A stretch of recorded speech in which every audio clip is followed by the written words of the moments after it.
Olá, benditos! No capítulo passado, nós vimos uma parte de um discurso sombrio e apaixonado, mostrando a condição indefesa do povo de Judá devido à incompetência dos seus líderes espirituais. Esse discurso é composto de 3 partes. Primeiro, todos os animais selvagens do campo e da floresta foram convidados a vir comer. A referência aos animais do campo se deu pela comparação do povo a um rebanho mal guardado e, portanto, indefeso. Segundo, seus líderes, que incluíam os governantes, professores da lei e os profetas, negligenciavam seus deveres de maneira vergonhosa e irresponsável. Eles não eram vigilantes porque gostavam de dormir e, quando estavam acordados, se dedicavam a comer e a beber. E na continuação, em terceiro lugar, já neste capítulo, nós vemos que, como consequência da incapacidade desses líderes, os justos estavam morrendo e ninguém se importava com isso. No entanto, os justos que morreram encontraram paz e descanso em Deus e foram poupados do terrível mal que viria sobre a nação de Judá. Já os rebeldes seriam levados para o exílio da Babilônia, onde alguns seriam mortos. Isso porque pessoas rebeldes não merecem líderes espirituais dedicados. Quando o povo rejeita a palavra de Deus e prefere líderes sem o temor do Senhor, ele pode lhes dar exatamente o que deseja e deixar que sofram as consequências. Pelo uso da frase do versículo 3, as pessoas a quem Isaías profetiza são descritas como viciadas em bruxaria e superstição. Pessoas que consultavam os profetas pagãos em vez de consultar o único Deus verdadeiro. O Senhor expõe o adultério espiritual do seu povo com outros deuses, mostrando os locais de adoração do ritual do paganismo cananeu.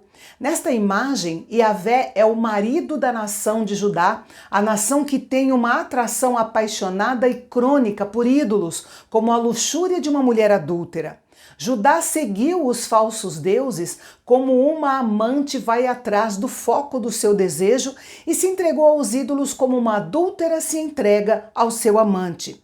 O adultério espiritual da nação de Judá é comparado a de uma mulher adúltera que se tornou tão despudorada que não se preocupa mais em manter seus pecados em segredo, mas os pratica publicamente sem a menor vergonha.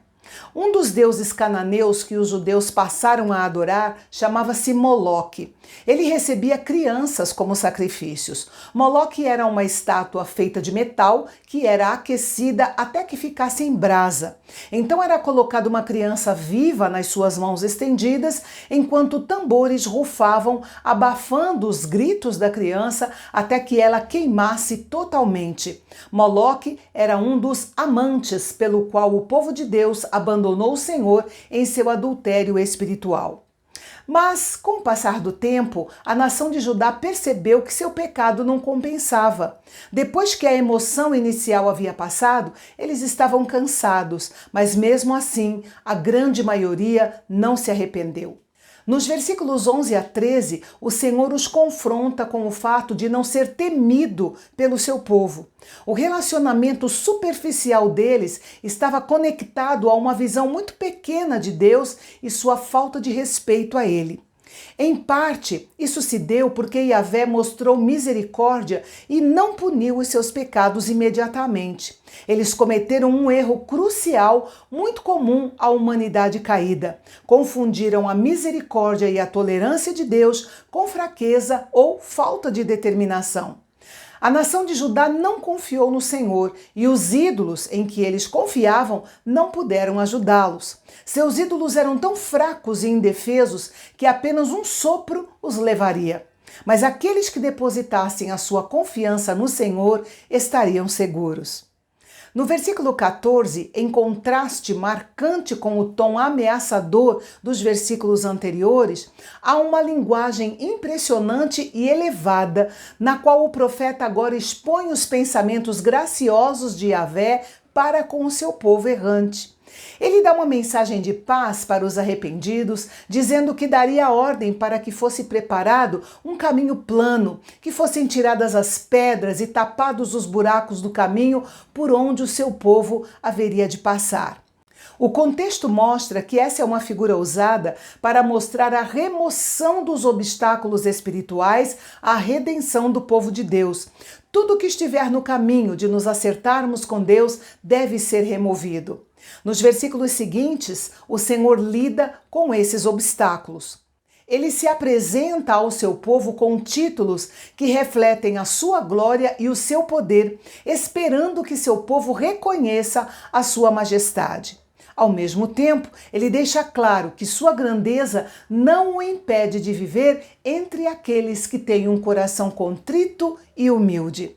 O Senhor mostra a sua misericórdia para com seu povo, prometendo não ficar irado para sempre. Depois da disciplina, ele promete dar cura, direção e consolo. Em sua misericórdia, o Senhor convida todos os homens, tanto os de perto quanto os de longe, para experimentar a sua shalom, ou seja, a sua paz duradoura e perfeita, um bem-estar precioso. Paulo fala que Jesus cumpriu essa promessa fielmente. E quando veio, Cristo evangelizou paz a vocês que estavam longe e paz também aos que estavam perto. Deus mostra que aqueles que estão longe são os gentios, enquanto que aqueles que estão perto são os judeus. Ambos os povos podem ter a paz ao receber o presente de Deus, Jesus Cristo.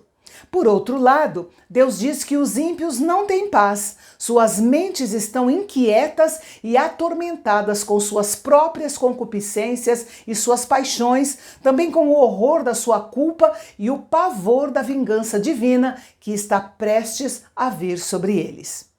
E no nosso encontro de amanhã, vamos ver o que o Senhor tem a dizer sobre a prática do jejum do qual ele se agrada. Um assunto de grande importância para a nossa vida espiritual e que você não pode perder. Então, até amanhã, aqui no Canal Bendito, o canal de Fala Fácil.